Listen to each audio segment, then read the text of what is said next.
So today I will be giving you a as light as possible and hopefully occasionally entertaining overview of contracts in C++26. So this is the great news. We have contracts in C++26. That is to say we almost have them. We can finally say that at the end of March, when the London meeting is done and no one has pulled contracts out at the last moment, which is to say there are still a few remaining controversies. But the good news is that contracts are now the status quo, so it would require a consensus to remove them, which is much better than requiring a consensus to introduce them. As I'm sure you know, the CONA meeting is in progress. Plenary is tonight. Unfortunately, ISO rules preclude any updates from there until the plenary is over, so sorry about that. Why is this not working now?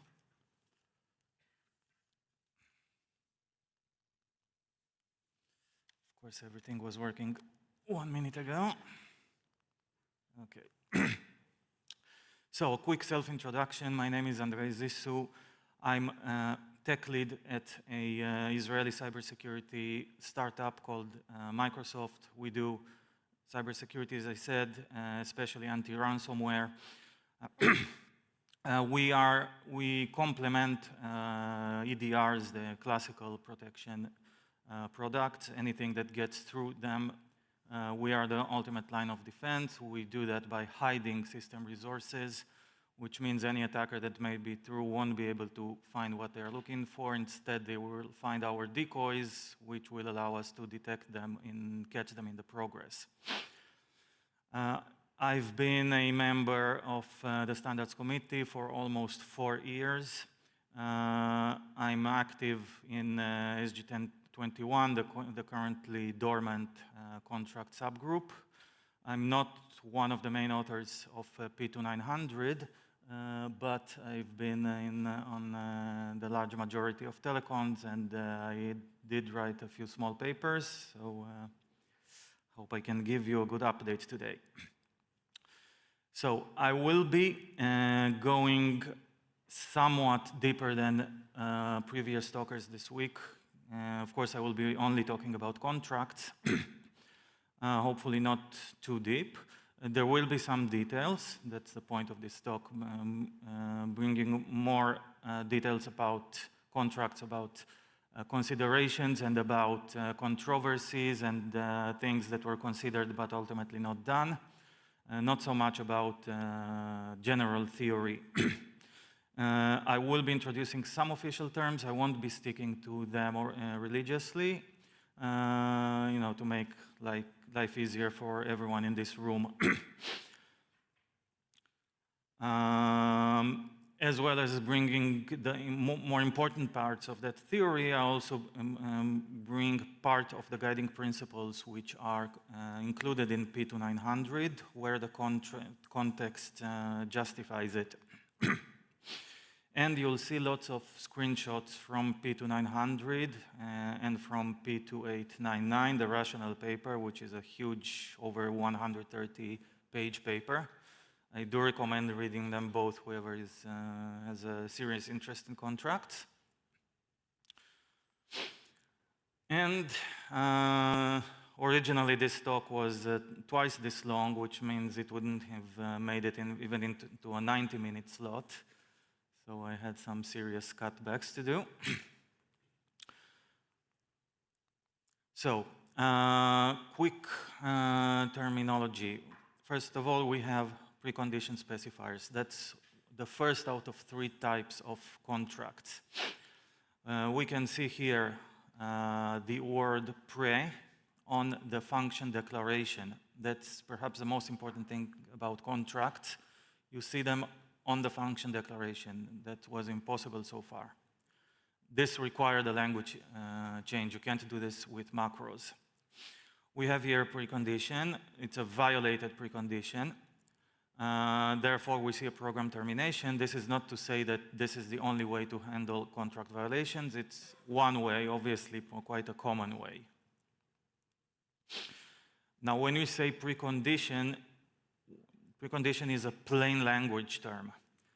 In terms of the standard term, that would be precondition specifier, which refers to a syntactic construct. The syntactic construct is made up of the pre-keyword, followed by a Boolean expression in predicates, or something that can be convertible, that's called contextually convertible to a Boolean. Similarly here, we see a post condition, that's the post keyword. This is evaluated at the end of the function. Likewise, we have post condition, plain language, post condition specifier is the standard term. And additionally, in post conditions, we have the possibility of referring directly to the return value of the function. And you will notice that the parameter x in this case that's referred to in the post condition is also defined as const, which may appear a bit weird to you because it's passed in by value, but it is important, and I'll talk about this later.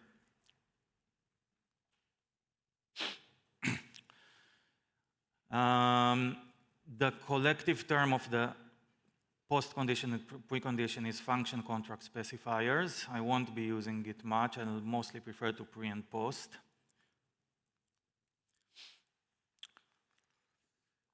And the third type is what you might refer to as the direct successor of C-asserts.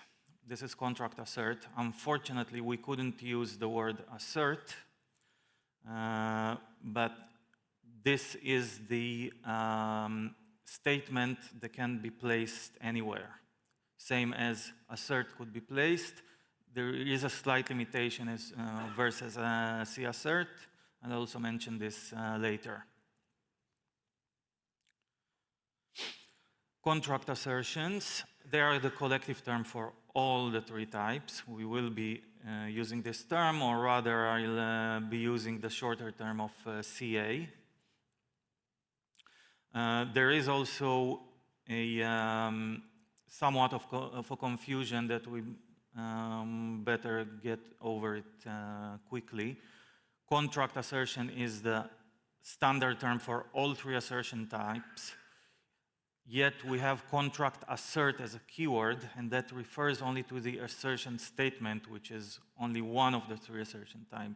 So just there is this confusion. Sometimes I will mention contract assert. If I do that, I don't mean contract assertions.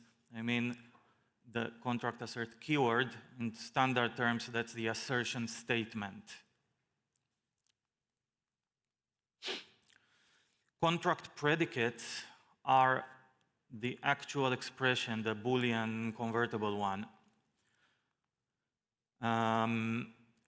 Usually, I won't care too much about the difference between contract assertion and contract predicate.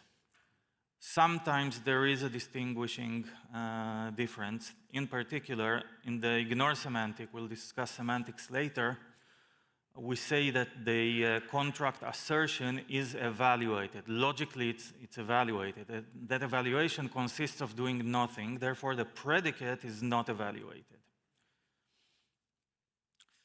Bike shedding, this is always a very nice topic in the standards committee. Bike shedding in general refers to wasting time on not so important stuff. In the committee sense, it usually refers to long discussions about naming. And naming is actually a very important issue, but it often goes quite long. So the first naming discussion was about the standard term for contract assertions. They were originally called contract checking annotation, short CCA. And then someone realized that annotation means something else in C++, therefore it's inappropriate because this kind of annotation is something that the compiler isn't actually allowed to see as an entirely optional construct. However, they are still informally being used. There was a proposal to use contract assertion annotation, CAA, that also didn't catch on.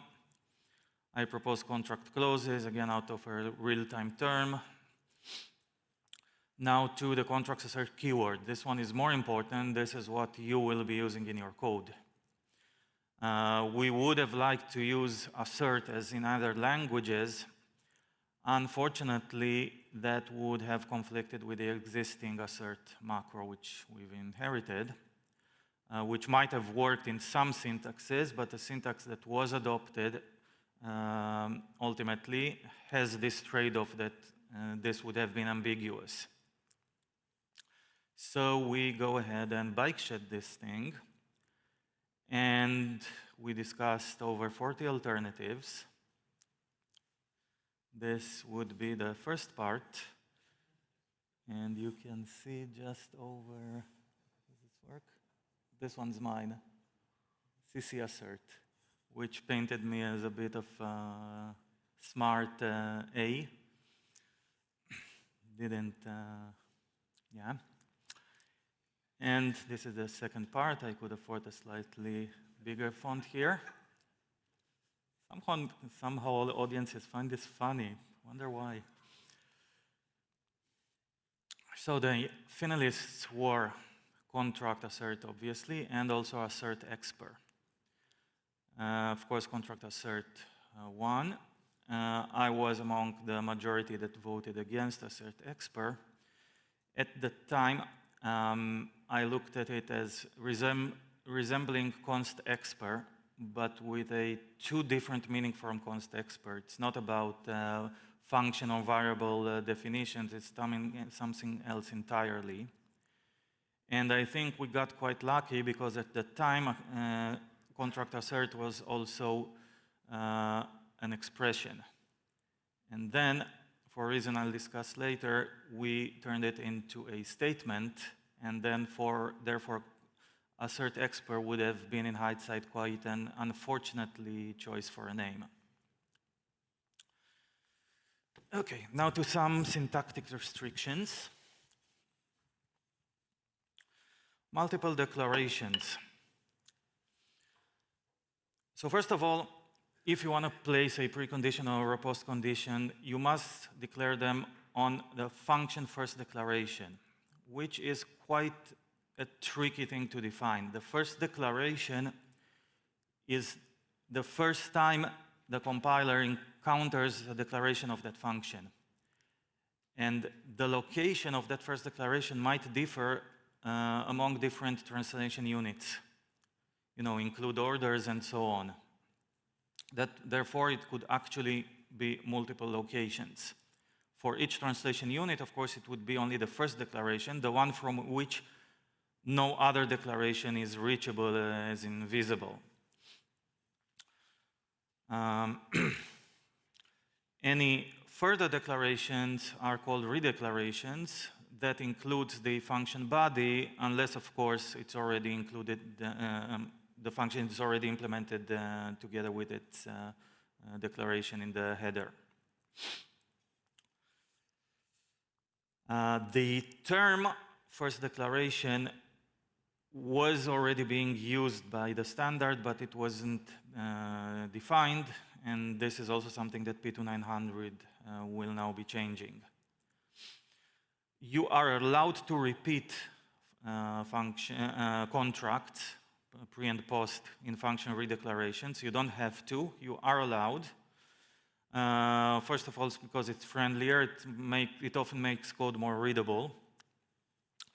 It also, as I said, you can't really pinpoint what will be the first declaration. Might be in multiple places. You don't want to depend on the well-known include hell. Therefore, you might want to have multiple options. And there's also an issue with friend declarations whose instantiation order is unspecified. Therefore, we might encounter a similar issue. A repeated contract, if you have one, is ill-formed if it's different than the one on the first declaration. Equivalency is determined mostly by token equality, but like the one definition rule, you can have different names as long as they refer to the same entity.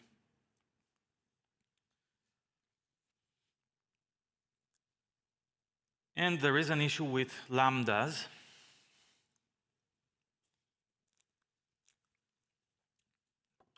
Because of the way lambdas are defined in the language, every lambda has a unique type. Even if you repeat the same letter for letter lambda in a different location, it will be a different type, which breaks that equivalence. Therefore, you cannot have a lambda as part of a precondition or a postcondition if you have repetitions of those. We can see here an example of well-formed renaming, even though the parameter has different names, x and y, they actually refer to the same entity, so we're fine. Here it's ill-formed because the precondition in the two places refers to different actual parameters. Now, this is one of the fun topics, both due to the controversy it created, which was actually one of the great dangers that contracts had to face earlier this year until a consensus was finally reached. This is actually the immutability that Francis referred to in her keynote yesterday. And the second reason for it being a fun topic is this autocorrect that too often happened, especially in internal reflector threads. It was a great way of seeing who doesn't carefully check their autocorrect before sending. The official name is implicit constness, but of course we usually refer to it as a constification. This is the first principle from P2900 I'm showing here, and this is one of the most important ones. We don't want destructive side effects. A destructive side effect is something which changes the so-called essential program behavior. If a contract is not allowed to change your program behavior in a meaningful way, and meaningful is defined by your business context. Perhaps you're printing a different log, and if that log is not something that's part of your promise to your customers, then it's not essential behavior, so they would be equivalent. It's all in the eyes of the beholder. The takeaway there is avoid side effects, and you'll see this multiple times in this presentation.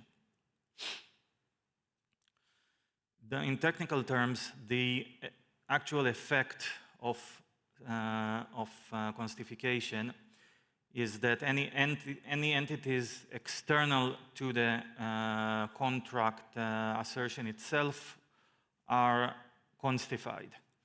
Even if they were originally not const, they will be treated as const, similarly to what's happening by default in lambdas or in const member functions, only that it applies also to external entities. Because of the existing language limitations, it doesn't apply to objects pointed to by pointers. The constification will constify the pointer, but not the object pointed to, unlike references, which would constify the actual object referenced. You will see the difference in decal type. If you apply decal type, you will see the original constness of that object. Okay, I went over this. Originally, globals were not included in constification. Ultimately, this one's deemed too unteachable, so now they are also constified.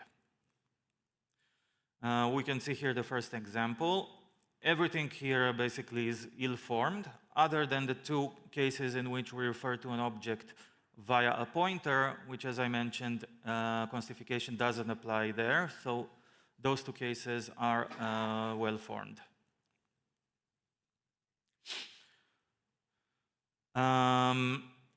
There is an opt-out, currently basically the only opt-out, which unfortunately, we might occasionally need. As much as we don't like it, constcast is that opt-out. Now, it's very important to understand here, I hope most of us here don't much like constcast, not only because of its ugliness, but because of the danger of undefined behavior, of course. However, the thing worth knowing is that undefined behavior only occurs if you stripped the constness out of an originally const object. Therefore, in this cases here, it's always discouraged to use constcast, but only in those examples that refer to J is it actually undefined behavior, because I is not originally const. So we just revert to the original situation there. Now to objections to some, of course there are more objections, but main objections that were encountered for contracts. One of them was about overload resolution. If you call a function that either it's a member function of an object that just went constification, or it receives a parameter by const reference or by not const reference, you have two overloads. Constification is gonna cause it from within a contract assertion to be bounded to the other overloaded function, which means that in the context of contracts, you will be checking something else than your actual production code. And we want contracts to check the actual production code. So this is quite a serious objection. Of course, it has its counter arguments. First of all, if you have such code that does dramatically different things in const and non-const overloads, then probably something is seriously wrong with your code, and it's likely to be non-viable code regardless of contracts.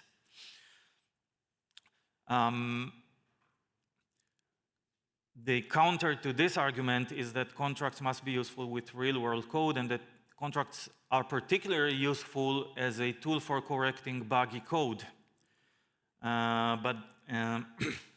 And we wouldn't want to use contracts as a means of educating programs. But not everyone agrees with that statement. They would want to see contracts used as a way of encouraging correct programming practices.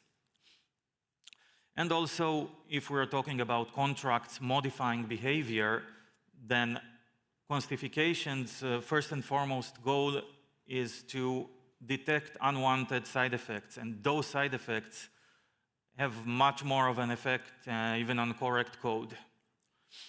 And contracts help us discover this kind of latest side effects, like the ones that you might have encountered with C asserts.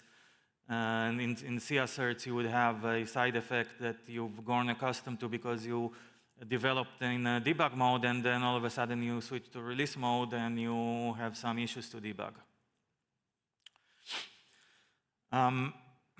Shallow constness, which I've mentioned before, does make it look like constification is incomplete and inconsistent, but that's actually a property of the language itself. That's the way pointers and references work. And we do not intend to create a special language for the sake only of contracts.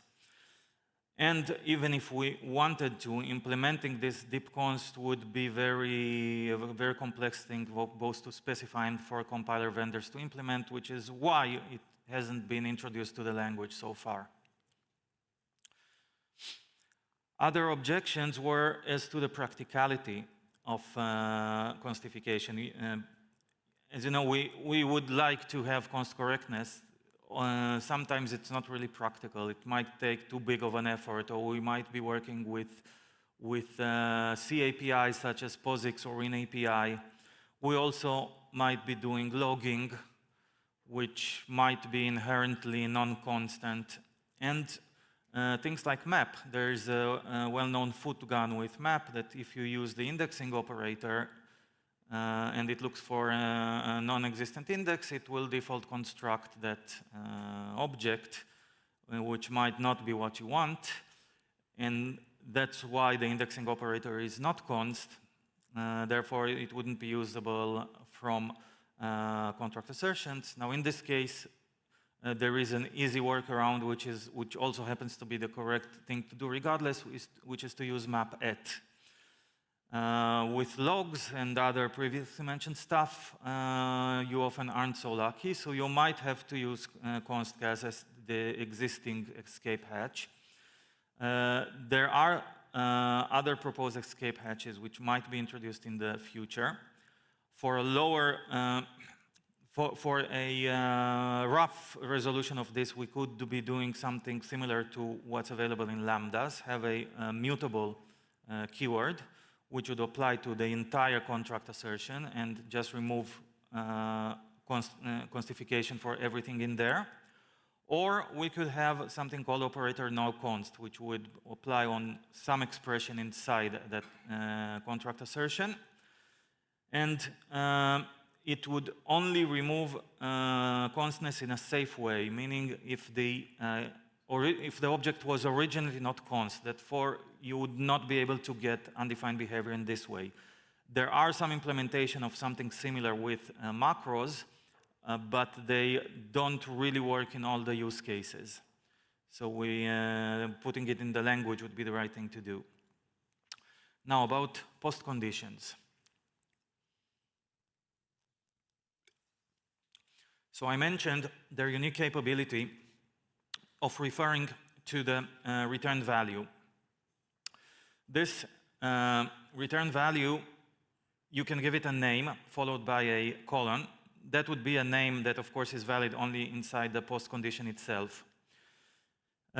This works in all cases, even if you are returning some unnamed temporary, which means this is the only place you would be referring to that object by name.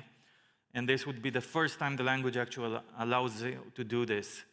Up to now, if you are actually writing that class, then you could do whatever you want, write a constructor, whatever, and you can refer to it from the inside.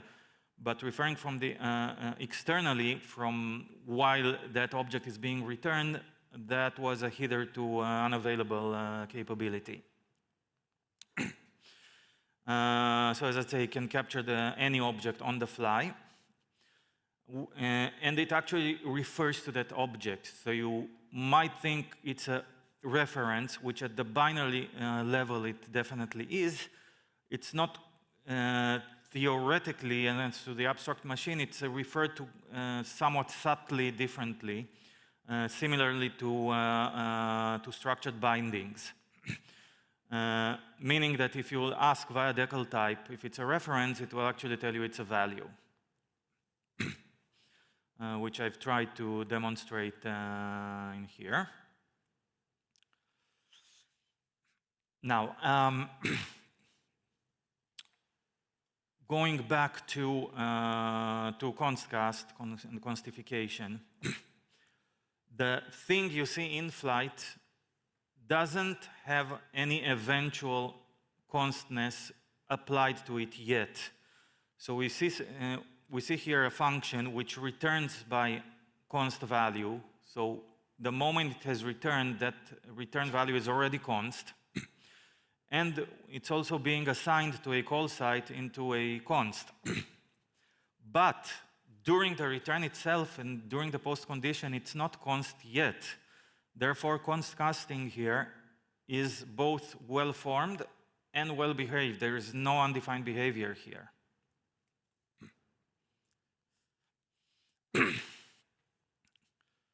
Now to those const parameters in preconditions, in post conditions. This is the official rule. If you have a function parameter passed in by value and is ODR used, so to say, as being consumed in a post condition, you must declare it as const. There was some misunderstanding. It's not being automatically constified. You must declare it as const, otherwise the code will be ill-formed. And you must do so on all your function declarations. We can see here some examples of this. We have errors due to the no const appearing on the first declarations, then on redeclarations, or on a function implementation. The motivation of this is that currently in C++26, the way we are referring to parameters in contract assertions is by reference, basically. And in the case of post conditions, you would want to be able to put a condition on the initial value of a parameter if you are referring to such a parameter. You wouldn't be able to make sense to reason about that post condition if that parameter could be changed during the execution of the function.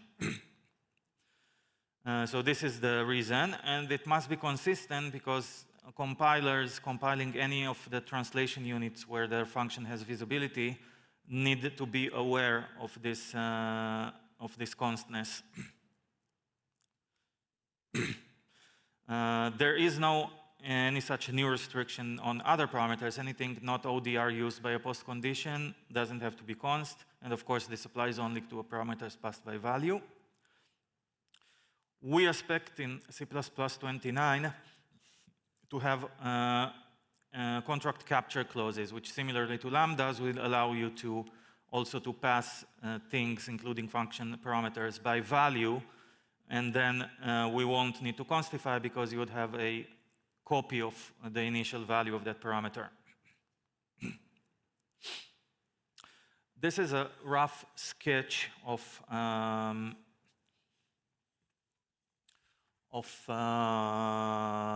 function execution.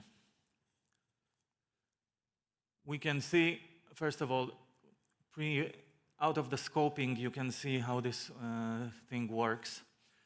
We have a pre-post, which the entire lifetime of function execution is inside it. Therefore, the pre and post can see function parameters, cannot see local variables. They're not in their lifetime yet or already after their lifetime. The result object is initialized later during the return, but before the post, so the post can see it. It's not yet bound, and the caller context constness is not applied yet, everything previously discussed. The post is only evaluated on normal exit. You don't see here any try catch. If your function throws an exception, currently you can't directly catch it in a post condition. You'll need to wrap it, catch it on the outside. There's a very good chance we will have a way of doing that too in C++29. And post also doesn't see the local variables. It could have, but it was deemed not a wise choice because you don't know what they might be doing in their destructors. They could be influencing the outcome of what post is evaluating, so you wouldn't want to evaluate your post conditions before all those destructors are executed. Now we have this very important thing called evaluation semantics or contract semantics. They determine what will actually be done with your contracts, whether or not they will be checked, and what will happen in case of a contract violation. The classification is as follows. We have the checking semantics, those that actually check your predicate. As previously mentioned, the ignore semantic does not no such thing. We have the observe semantic. Both the observe semantic and the enforce semantic call something called a violation handler, discussed later. The enforce semantic and quick enforce semantic are called collectively terminating semantics. I think a better name would have been enforcing semantics. because first there is an escape hatch out of terminating after enforce, and what they do guarantee, both of them, is that the immediately following code will not be executed ever after a contract violation. That's very important, because people want often to have a guarantee that such code, which in most such cases of violation is very likely to incur some undefined behavior, they don't want to reach it.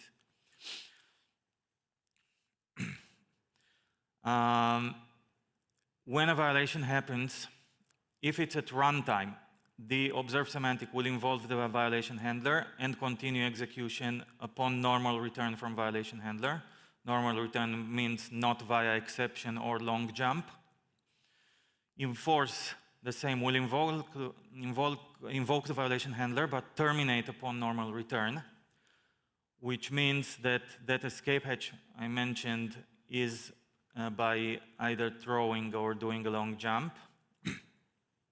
And quick enforce will terminate immediately. Its goal is both to be very fast and be very compact in terms of binary size. At compile time, we don't have a violation handler, therefore observe will issue a warning, and enforce and quick enforce will make the program ill-formed. Ignore does nothing, however, it does ODR use your contract, and enforces the syntactic correctness, which is very important to prevent code rot, which is one of the big problems with CAssert. The ODR use, you will mostly not care about that, but there are some cases such as a template class with a static member, and if that ignored contract handler is the one which causes an instantiation of that class, then we will have that static member constructed. The selection method is left of the actual contract semantic is left to the implementation. Now it's worth saying you'll see more things in this presentation about things that are implementation defined, and there are many possibilities of what might happen. That's because the committee believes in giving implementers as much freedom as possible for a wide range of different needs. That isn't necessarily to say that all these things will actually happen in practice. The selection of the semantic could happen at any stage, including compilation, linkage, or runtime, so we could have some logger one day allowing you to change your contract semantics on the fly.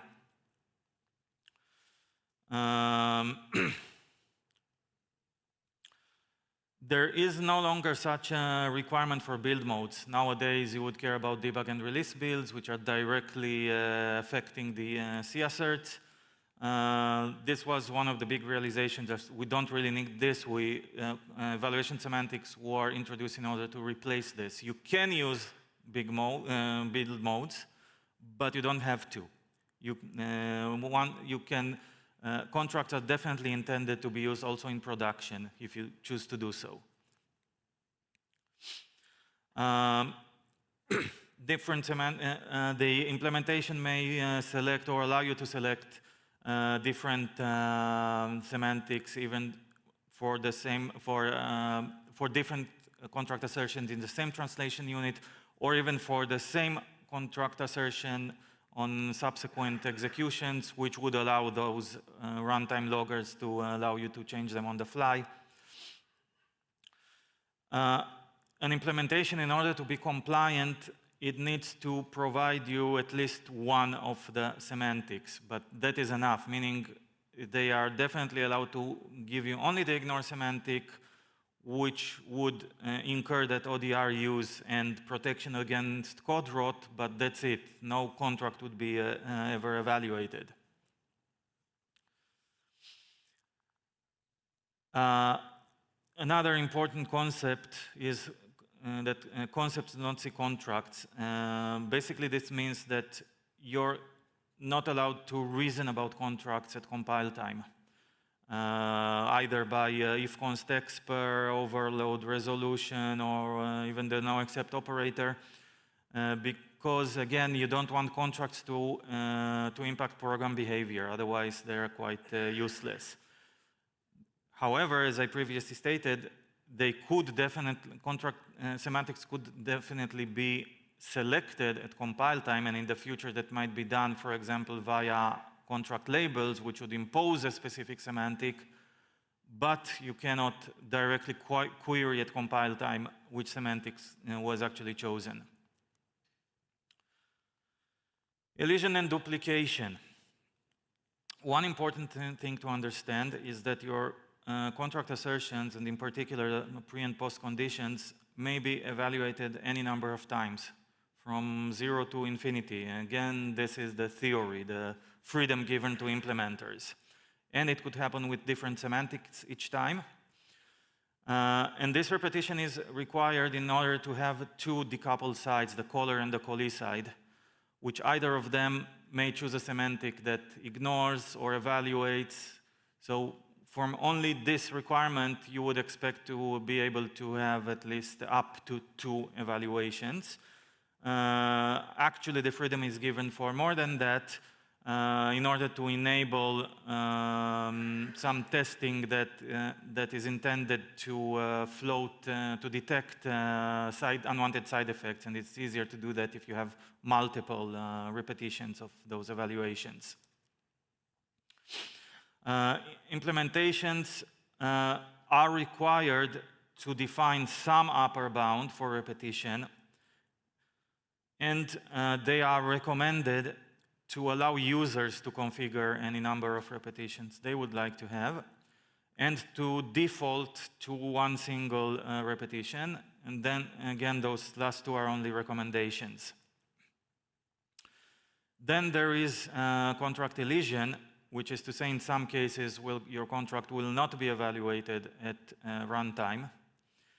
And for this to happen, the compiler must be able to know 100% that it knows the result, the outcome of that evaluation, because it's either already been evaluated at compile time, when that is possible, or that it's already self-evident due to a prior contract assertion, such as in this case, if you're already determined that x is bigger than 1, then obviously it's already bigger than 0.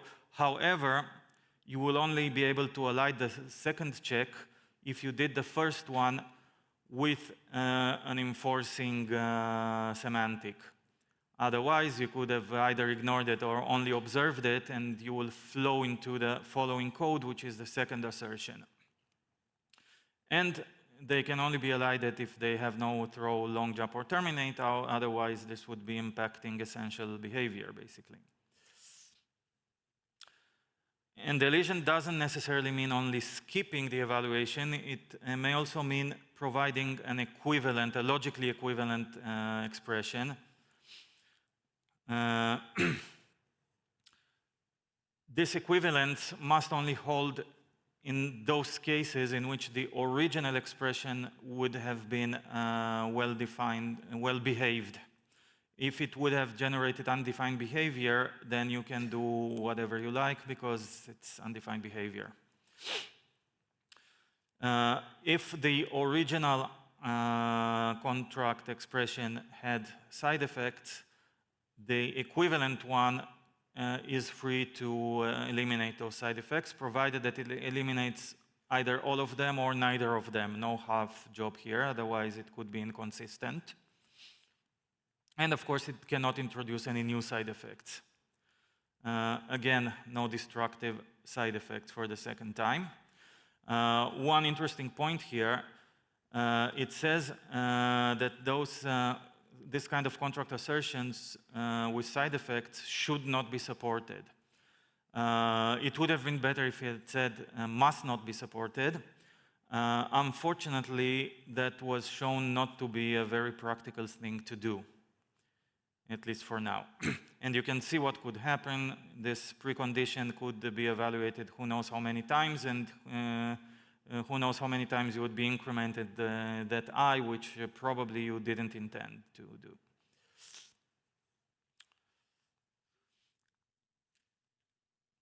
So just remember again, don't have side effects unless, at least not the ones you really care about. And this is also important because there is, as often in the language, the as-if rule. And such a contract evaluation on the logical level is something that you mustn't really care how many times it's evaluated. It should be some kind of pure function, and it's always going to give you the same outcome. Therefore, it doesn't matter how many times you evaluate it, unless you do care about the clock cycles required to do so. Now to the contract violation handler.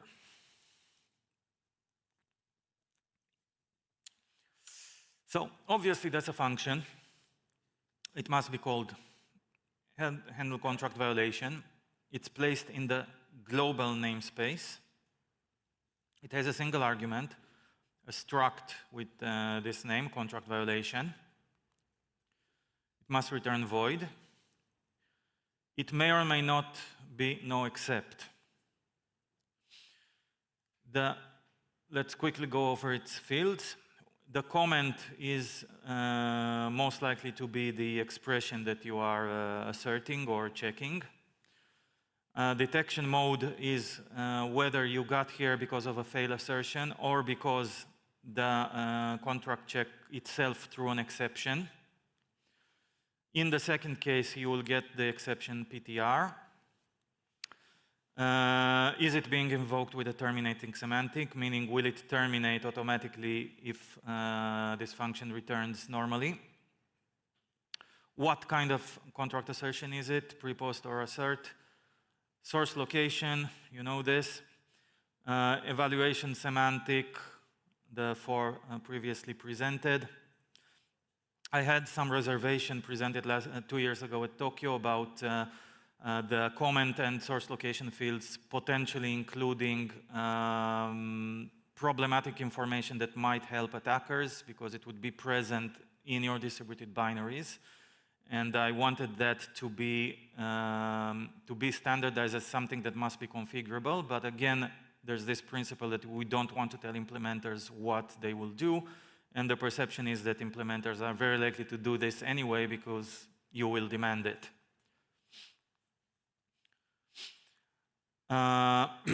Implementations must provide a default implementation of the violation handler, which the recommendation is, of course, that it will output the reason it's being executed. That default implementation cannot directly be called by user code, or user code also cannot take its address.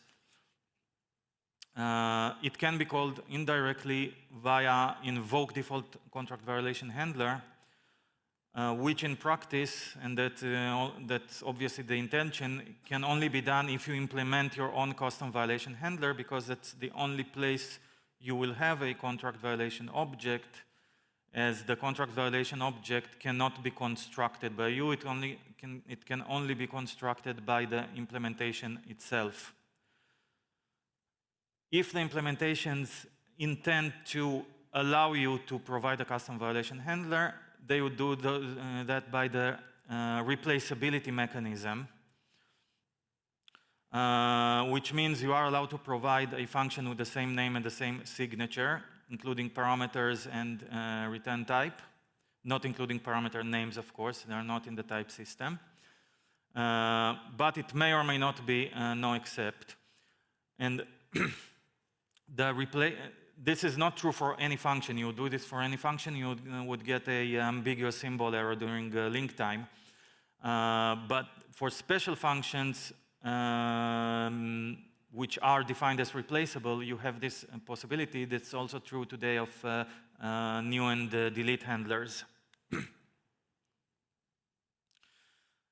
And you can define it either as no except or as no except true or no except false, throwing or non-throwing. There is no declaration in any standard include header. That's both because we wouldn't want people to call it directly, and because that wouldn't allow us to have a flexible throwing specification. This replaceability is optional. Your tool might not allow it if it deems it a security risk, and that's perfectly fine. The reason for having this is, again, having much flexibility. The perception is that, especially if we have applications using third-party libraries, of course you can have contracts everywhere, but in particular, if you write a library, you would write the contracts which specify what would be wrong, what state would be illegal, but it doesn't say how that needs to be handled. Neither in terms of course, of the evaluation semantic, but nor in terms of anything that the violation handler might choose to do. The application would control that by, if it desires to, providing a custom violation handler, which can only be installed at link time, because both of technical issues which might result from different platforms being used to build different translation units at different times possibly, and at runtime that might simply be too risky. I think that's obvious. A strong point here is that if you want to have such custom behavior, custom violation handler, you don't need to relink everything. You just compile the translation unit, which implements your custom handler, you relink, and you're done. Requirements of the contract violation object, it may reside anywhere other than the heap. Obviously, you wouldn't want to have dynamic allocations while handling an exception, some issue which may be the result of some memory situation. Other than that, the implementation may construct it any way it deems fit. Another big issue is with this conundrum. What should this return? Is contract assert false? No except. Which seems like a simple question, but it's not. As we've seen, you could be invoking a violation handler, and that violation handler might be throwing, which means this expression would be potentially throwing. And now to a short side note on that. That escape hatch out of terminating via throwing on long jump is actually intentional. It's the main reason we adopted throwing violation handler. Originally, the violation handler was supposed to be no except. And then Bjarne itself came up with this objection that there are systems that are simply not allowed to terminate. They might still be using those terminating semantics, but only for that guarantee that the immediately following code won't be executed, but they wouldn't actually want to terminate. Imagine your friendly nuclear reactor. I think they're quite a big thing, or used to be here in Germany. And the way to achieve that is to, first of all, to use the enforce semantic, of course not quick enforce, and then throw from your violation handler. Don't have any no except barriers along the way. There's also the Lakos rule. And of course, catch the exceptions if you don't want to crash. And then you've avoided termination. So ironically, you would be using exceptions in order to avoid termination.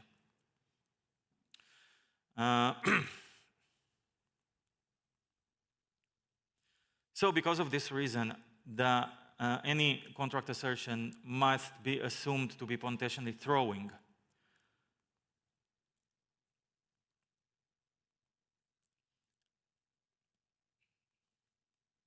So remember your Lakos rule, both due to this new reason and also since you might want to do exception-based unit testing. So back to our question. what should this expression return? So we also have our prime directive. The prime directive says that a contract cannot alter the correctness of the program. We've already seen that in other forms. So if, due to having a contract, we change what the no-except operator returns, we are changing the correctness of the program. We are changing behavior. But nevertheless, we still might be throwing now. So what do we do? Do we violate the prime directive, or do we lie? And this was discussed for a very long time, until some creative minds came together, as usual, and found a work around it. Usually the workaround would have been, as in many such cases, here's principle 14, choose ill-formed to enable flexible evolution. If you want something, such as, for example, at the moment we don't support contracts on function pointers or on virtual functions, so those are ill-formed right now, meaning you cannot write code that you will actually want to give it some meaning later. So we won't need to break compatibility later. This time, though, we didn't do this directly, but rather with something you might see as cheating. We made contract assert a statement. Remember, I mentioned that earlier. It's no longer an expression, same as C assert. It's a statement. You must put that semicolon at the end. And now it's indirectly, this expression, you simply cannot compile it, so we don't need to decide what it returns. That's the cheating part.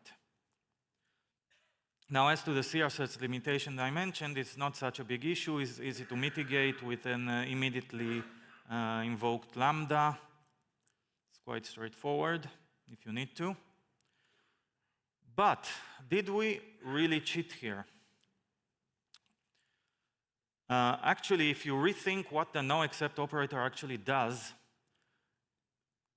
no-except says, does this expression throw? And does it have any meaning to ask this question when you're out of contract? Out of contract means it's very likely you have undefined behavior. So in undefined behavior, you can't say anything about what that code does. You can't promise it won't throw. So if you say that no except means no except in contract, then you are always telling the truth. In contract, it won't throw. Out of contract, it's undefined behavior. It can do whatever.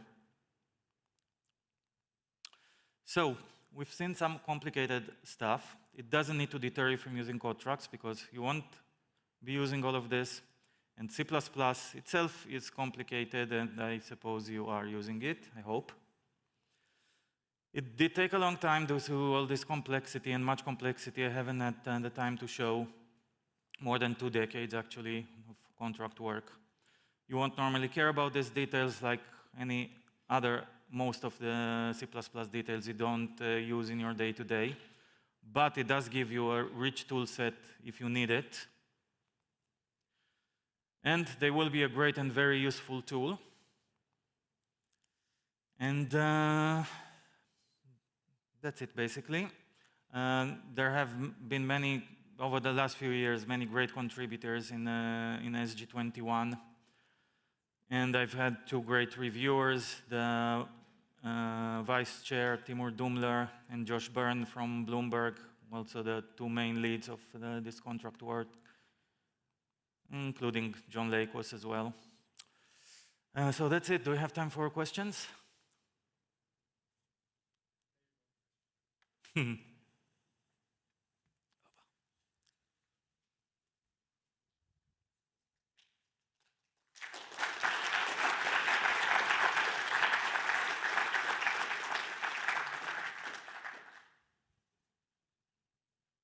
Hi. So is the compiler allowed to assume that a a contract holds for optimizations, or does ignore and the ability to set ignore at runtime somehow prevent that? So this is an extremely important question. This would be the assume semantic, which we don't have right now. The compiler is not allowed to do that because that would be contract impacting behavior. And that would, even worse than that, it would be contracts possibly introducing undefined behavior, which is the main problem with assume semantics, and that's the last thing we want to do. Having said that, we may add the assume semantic in the user, which would be under your control, so it would be your bad if you introduced undefined behavior, but not at present. Yes? Thank you for the talk. Wanted to ask if you could put a few words on the practical side. Are there tool chains that already implement this in at least to some degree, so we can try it out? So yes, there are experimental GCC and Clang implementations. I think also some EDG implementation, but I'm not sure about that one. But definitely GCC and Clang, you will find those on Godbolt. And as far as I understand, GCC and Clang are quite likely to deliver official implementation in their main branches in a matter of a few months. As to MSVC, that's a bit more tricky. Microsoft also has objections about contracts, so we'll see what they do once, of course, the standard is finalized.